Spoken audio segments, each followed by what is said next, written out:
a boat filled with watermelons cuts through the waterways.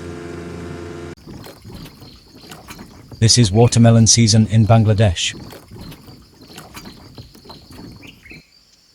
Boat after boat lines the banks, packed to the edge with those juicy watermelons ready to be taken to the marketplaces.